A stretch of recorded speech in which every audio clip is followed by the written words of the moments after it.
and he was very jerky, right? You can't act forever, so their true colors come out. You can't please everyone. If you're a jerk, you don't want to do that. You don't even want to fake do that for very long. That is like cocaine. We love that. You either have that or you don't. Do it and do it right, and it'll be forever, generational. Give me your homeowners feedback. I've never heard the word love associated with a roofer ever. We love it.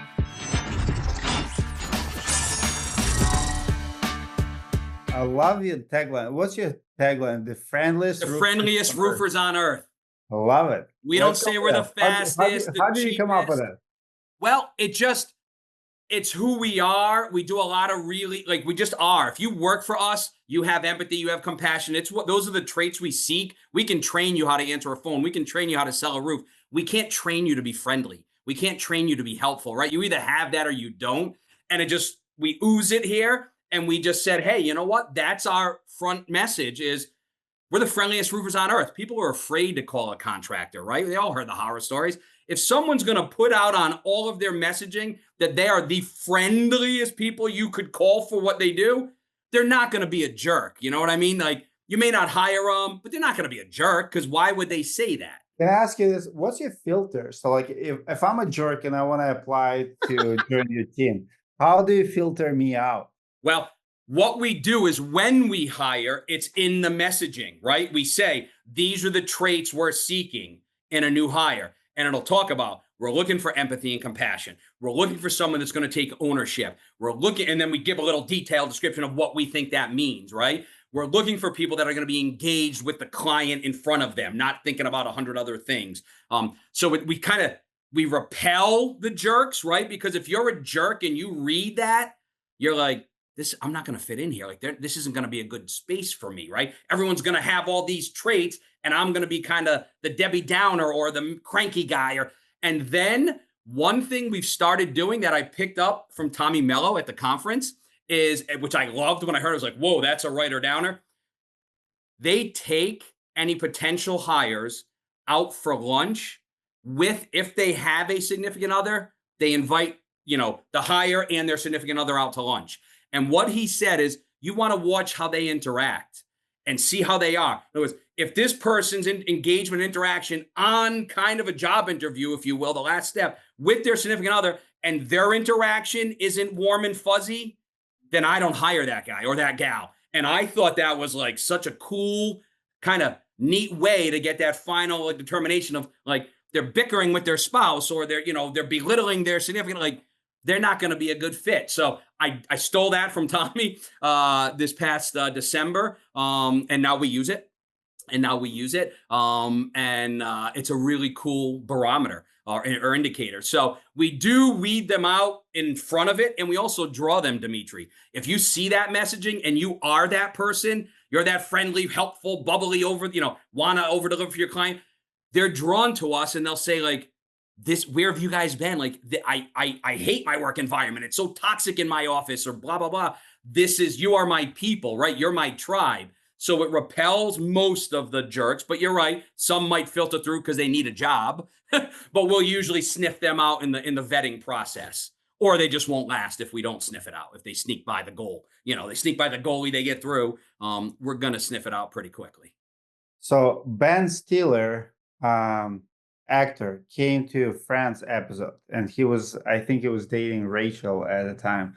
So he comes to the episode, and he was very jerky, right? Like, he was like, this bad behavior guy, but he was pretending really well. So my counter argument to yours, like, how do you filter Ben Stiller? Because I would argue that a lot of people can fake their good attitude during the dinner, during the interview, during, if I want to get a job with you and I'm a jerk or like pusher, whatever. Yeah. So I want to get a job at Busy Beaver, I'll fake myself in.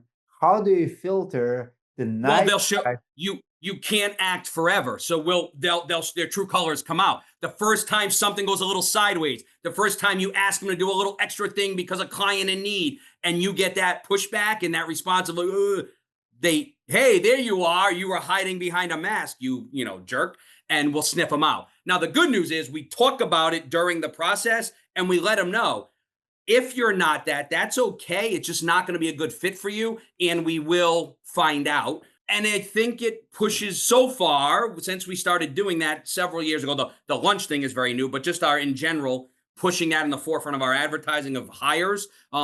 It seems to be working pretty well. It seems to be weeding out the riffraff. It's not 100%. Nothing is, right? Sometimes your gut is wrong, or they're just a really good faker, like you said, because they need the check. But they wash out. They don't last. You know, you don't hide that for 18 months, you know, before you show that you're actually kind of a, you know, pain in the butt or a jerk. And we think that they see that mess and they say, that's not for me. Let me go somewhere where everyone else is cranky, where I can just keep my head down, do the bare minimum and get a check, you know? Here, we're over delivering. And if you're a jerk, you don't want to do that. You don't even want to fake do that for very long. It just, you know, so anyway, it's not perfect, but it's better than not doing it. You know, if you just leave it to everyone's a potential hire, you've been there, you own a roofing company. That can be brutal, some of the candidates that you get. So it's a good filter. Absolutely. So I just Google your company. It looks like you have 4.9 stars on Google. As far as I can see, you have one-star review. You know, is it possible for even perfect, the nicest people in business to have 5-star reviews? Or because I'm a huge Yelper, like I hate Yelp for my business, but every time I travel, you know, you use it. I use it. Restaurants, hotels, restaurants, and nobody has a 5 stars. Even if I go to like 5-star Michelin restaurant, they're gonna have one-star reviews. So my question to you is, you strive to have that 5-star experience, be the nicest. How do you please people? And everybody says you can't please everyone. My question is, seems to me that your business model is to please everyone. How do you please most people, and who you cannot please, no matter what do you do? There are people you can't please. Actually, the one-star review we have, we didn't put that gentleman's roof on. Was it a price, or like what was the no, we're not a storm market. We get we're not a hail market, but we get a little bit of storm action wind, and his claim got denied by his carrier. I see. And so then he hired hired someone else. But anyway, there's going to be a day where we put someone's roof on and they're not going to feel the 5-star. You know, there's people, you're right, that you could say, hey, you could call a guy and say, hey, you won the lottery. You won $50 million. And he'll stop bitching about paying taxes on the 50 million. Like, come on, dude, you just won the lottery. Those people exist, Dimitri. So again, with our messaging and our marketing, a lot of them don't gravitate towards us. It also filters out the wrong customer often, but not always. And we'll walk away from some projects. You know, we're fortunate that we're not at a size where like, oh my God, we need that job, you know, to keep the lights on. So we'll say, you know, you got a nice project here. We don't know that we're necessarily the best fit for your project. And maybe we'll even be able to recommend a couple of options that maybe will be better aligned with them. What was your business name before Beaver? Risk with an R, risk free, FRE, home improvement. Now, the reason that was the name was we don't take any money till the job is done. We don't take deposits. So it's 0 down, 0 once we start, 100% once it's done, and you love it. So we were going with, we take the risk out of hiring a roofer, right? You hold the money. When it's done, you love it. And only then do we even ask for payment. So that was the name. I think it's a good name. I think it was also it is. Dimitri, we weren't changing the company name. What we were doing is we had decided we were going to refresh the brand. We were red, white, and blue, very patriotic. My grandfather was the founder, and he was a World War II veteran. So it was just very red, white, and blue, very pro-America.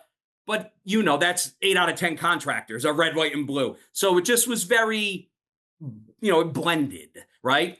So we knew we wanted to change the imagery. We knew we're thinking maybe a PE kind of conversation in 5 years. I'm 51. I'm thinking maybe get out before 60. Who knows? And we know they like their, you know, mascots and their brands. So the plan was, heading to Roofing Process Conference, the plan was we're going to refresh the brand, not rename the company. We're going to go with some bright, disruptive colors. We'd like a mascot. We were thinking either a cute dog, because we love dogs, or maybe a nostalgic take on my grandfather, the founder, like a caricature of my grandfather. And full disclosure, we were pretty sure who we were going to use, and it wasn't Crystal, it wasn't Lemon Seed. I hadn't met or known of Crystal, and it was another vendor who happened to be at Roofing Process Conference. And then we were at the conference. Crystal had an awesome spot for her booth. You know, it was right wherever we all came in, and Crystal's energy flew from the booth. And being the friendly, it just there was a symmetry. So and the conference, you still had the old name? we showed up at the conference as Risk-Free Home Improvement, and we were going to hire someone to refresh the look, but not change the name, even with Crystal. So we decided to go with Crystal, not the other vendor who does great work, but Crystal was definitely the one that just made sense for us. And so we told Crystal we want a dog or maybe a version of Pop, my grandfather. Crystal said, we're going to do that, but we're going to throw you a couple other, just outside the box. They sent us 4. A version of my granddad, really cool. The dog, adorable. Then there was like a young play on like a kid, almost like a Bob's Big Boy, young guy with a tool belt. And then there was a beaver. No concept. If you gave me 100 years, Dimitri, I wouldn't have thought of a beaver. And then we saw the beaver and everything basically went away. And we said, that's it. So we were going to stay as Risk-Free Home Improvement because we liked the name. It had some, years and longevity. And we were just going to change the look and get maybe a mascot. And when we went with Billy the Beaver, we went all in and we changed the company name to Busy Beaver Roofing. So not only did we refresh the brand, we completely altered the name of a 3rd generation business, which was not our intent, but we are so glad we did it. So glad we did it. John, I want to hear from Crystal. Crystal, my question to you, how long did it take you to convince them to change the name? That's 1. And 2, why the Beaver? So, a couple of things. So, in full transparency, my business partner at Lemon Seed is a graphic designer by trade. Emily, she is a wizard at this and really trying to, and then we had some great team members, Yanessa, several other great team members. Yanessa's awesome. Yes. And so they just got together, and we always, like he's mentioned, we always like to listen to the contractor and be collaborative, right? We're not the only ones with good ideas. Contractors have really good ideas. And so when you listen to like their stories and all of that, a lot of times you will be able to tell if they're really understand branding and the impact that branding has. And so once we knew that Sean was like all in, he really understood the concept of branding. I don't think it was hard at all. I went back and watched some of their discovery calls that they were on. And like he said, once that beaver came up, it was like, you could see it in their face. Like, that's it. And we like, that is like cocaine. We love that because it's really hard. Like at first, you see how he was like, I wasn't changing the name. I was just going to freshen it up. That is 99% of contractors. We're dealing with that today, of a contractor that needs to change their name. But I distinctly remember my husband and I were sitting at the booth, and y'all came up and were talking to us, and you were like, I know that we are approachable to a lot of the women in our market. They drove like Hummers. They had a really cool vibe for dudes. Yeah. Our vehicles are Hummers, Dimitri. They were wrapped in the American flag, but they were these big beefy trucks. And so I remember my husband and I were talking about it later, and I said, the problem is that's a cool idea and it does cool things, and they've obviously done good things with it. But when you really want to turn a corner, it's when you get hyper focused on who is going to actually be the decision maker to call your company and then buy your product. 99% of the time, it's a female. And so how do we soften it, but yet keep it this cool, edgy vibe that they have? You see how much energy Sean brings to the room. So he was talking about my energy. You can imagine on a call together what we've got going on there. But, this beaver just really exemplified what they were going for, which was we're loud and fun, but we also have this soft side. You can trust them. And it honestly took very little convincing, if you will. And it was more just about, okay, how do we go from this to this?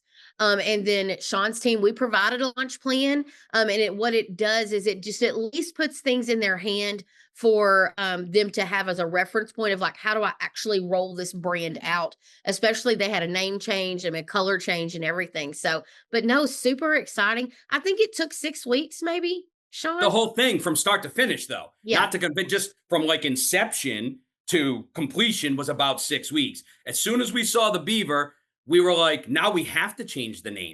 And we had one I really liked but we felt it could be a little off-putting. It was a play on the word damn for beavers, right? D-A-M, Dimitri. So we almost went with damn, D-A-M, not with an N, damn good roofing. Now, But we I'm from the thought, you Bible. know, Well, what's I'm that? from the Bible Belt, so it had never worked down here in the Yeah, South. so we But I thought, thought, man, although it's a play on words, maybe not. So I kind of like that, but then we pivoted quickly to Busy Beaver and love it. lots I of have 3 last questions for you. Shoot. Number 1 is trademarks and domain names. Did you trademark it? Did you register? Was it available right away? I'm surprised. It's a good name. Like, what's your domain name? BusyBeaverRoofing.com was available, dude. It's wild. And yes, we did trademark it, but we couldn't believe it was available. We could not believe. We were like, how does someone not have that? But now someone does. Second last, to last question is, give me your homeowners feedback. How did homeowner react? What did you think? Like your market? Dimitri, this, I kid you guys not, the recurring phrase there, I've never heard the word love associated with a roofer ever. We love it. Customers are asking for shirts, Dimitri. They like the color. It's teal, it's purple. Females are like, that's my, you're not going to believe it. Those are my favorite 2 colors. Like, we love, we've never heard people say love. Very small story. My brother got the first wrapped vehicle. As we got him wrapped and the guy take one. So he was in the very first wrapped vehicle. It had been wrapped 2 days. The next vehicle was in for wrap. My brother goes to his physical therapist. Something with his shoulder. So he goes to a physical therapist. He has his shirt on. And the physical therapist says, is that who you work for? Yeah, it's my family's business. She's like, where do I know you guys from? Now, my brother thinks she's just being friendly. We got one vehicle wrapped for 2 days. And she says, no. He's like, oh, really? He's like, well, it's kind of a new name to us. And she's like, no, I know that name. And she had seen his vehicle was in a town called East Providence one day, and she lives there. She just saw it in passing and then remembered it. Saw it once. That's never happened. That's never happened with my business ever, with Risk Free, with the Patriotic, never. So love has been the response. It is wild. We wish we did this 10 years ago, is my advice to contractors that are sitting on the fence with this, is do it and listen to the professionals. Give input, give feedback, and Crystal, they welcomed that feedback. It's a huge part of the process, but we wish we did this years ago, Dimitri. We really do. It is wild. We're now going on TV commercials, which we were never doing because the brand is so sticky now. Wow. The last question is, a lot of people in the roofing business say, well, I've been in business for so many years, I can't change my name, blah, blah, blah. The last question is, do you feel like you've lost a customer, or people would go back to your old name and will not find you and you lost them, blah, blah, blah? We weren't changing the name, as I said, because we're 3rd generation. We've been here for a long time. We're for our market, we're a decent sized company. So we were like, we've got that years of traction. So here is my advice. You can definitely change the name. However, what we have done is the old website is still active and it redirects. Yeah. So, and we still get people that will call or that are a customer, right? Or they referred us. So even the website for Busy Beaver says, new name, same great service. And there's a little kind of touching on, hey, we're risk-free roofing. So if you drop the old name, don't remove it from the earth, leave it available. Just don't use it front facing for marketing. But no, again, the name was a neat name, but the look was so blendable. So yeah, no, I think quite the contrary. We're going to be getting customers that we now are sticking out bright teal and purple with a 6-foot beaver on the side of vehicles, with a smile and his thumb up. People pull up next to the vehicle and do the thumb up. I don't know if you saw that, but Billy's got his thumb up. So people at intersections will pull up to vehicles, beep, beep, and they'll put their thumb up. It's a much better finger than they could be putting up, right? It is. Yes. Love it. It's awesome.